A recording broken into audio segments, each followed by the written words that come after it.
Yo, it's J Maya making another video. Talk a little UFC for a minute here, even though most of it's freaking fake these days.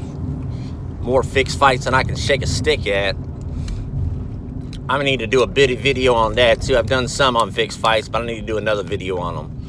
But anyway, this video is gonna be on the Nate Diaz situation and the BMF belt.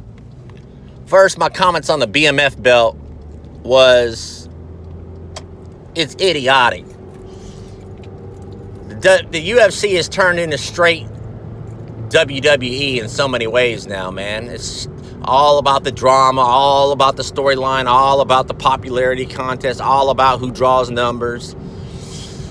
For a long time, it's not been about who's the best fighting the best is. So even the Diaz Masvidal fight, even though it's a cool fight, I guess, it really didn't make much sense. Diaz came in and had one win at 170. He's going to fight the number 3 guy. When we see Nate Diaz in the past get his butt handed to him at 170, man.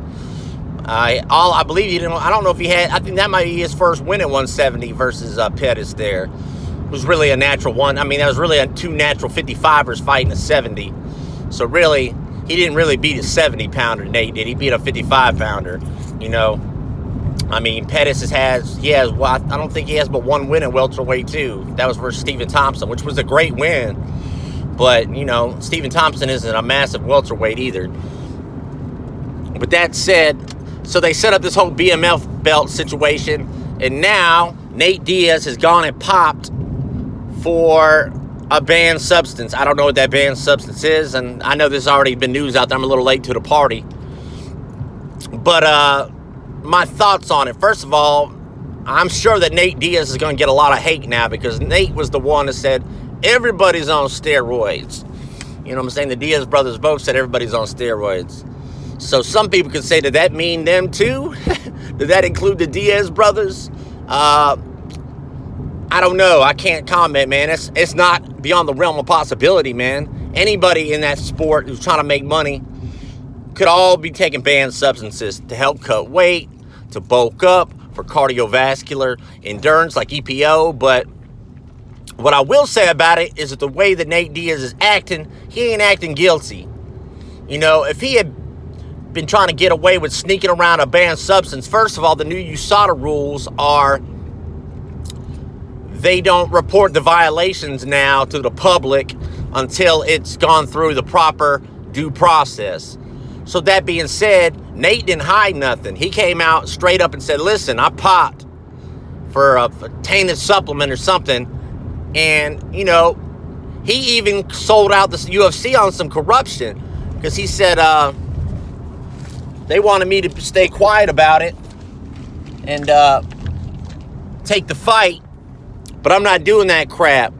I'm not going to play this crooked, corrupt game. And I'm not going to tarnish my legacy. And so obviously, honesty means something to Nate Diaz, man. His character means something to him, man. His reputation means something to him. To some degree. I seen that fool throw up the Baphomet the other day, man. Just like everybody else. So I can't say, man. But what I can say is that by the narrative, at least, why would he come out and say all that? And why would he incriminate himself in the public's eyes if he was guilty? You know, maybe for just that reason, to make it look like he's not guilty. That's plausible too, man. You know, play the I'm an honest guy card when really you're not. So, I mean, there's all sorts of trickery in the world, man. There's all sorts of things that narcissistic, lying, crazy people do, man, to get away with things, man, and to fool other people. So I can't say. But it's just, we've seen Nate compete for a long time, and he's never popped for nothing. He's always been against steroids. We know the Diaz brothers like to smoke mad herb. But it don't really seem like to go along with him. Plus, man, it ruins him coming out like that. It hurts him. If they were going to give him the fight anyway until after, I mean, it's like he's hurting his payday, and he's hurting his opportunity to get a BMF belt or whatever. Get some kind of belt, get some kind of recognition for his time in the UFC and you know, his popularity that he's added to the ranks through the years. So I don't see him really being guilty. Now, the other option is this is some kind of preconceived storyline. that the UFC's coming up with, blah, blah, blah, blah, blah. I'm not really seeing that. The tainted supplement thing, it's an old excuse though, man. You're at the part, you are in the USADA era. You know that before you take anything, putting anything in your body, man, you send that, you get a sample of it, you send that thing off to USADA, you get USADA, you get USADA to test that sample. When USADA tests that sample and says that it's clean and it's clear, then you can take that substance and buy USADA approval. And if you pop after that, I mean, you can say, hey, listen, you can show them the batch number and everything else, man, that you send in that sample for the same when they test it, and you're going to be clear and free of that incrimination. So if it was a tainted supplement, man, you need to damn be sending in your supplements, man. You need to be getting your stuff tested. There's no excuse for it.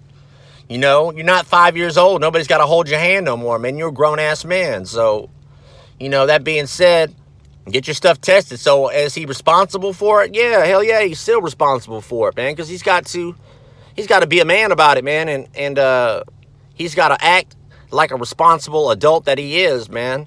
You're making mad loot out there. You can get your supplements tested. But anyway, that's all I got. If you got any thoughts, comments, concerns, or opinions, put them down below. Have a good day. God bless. Peace.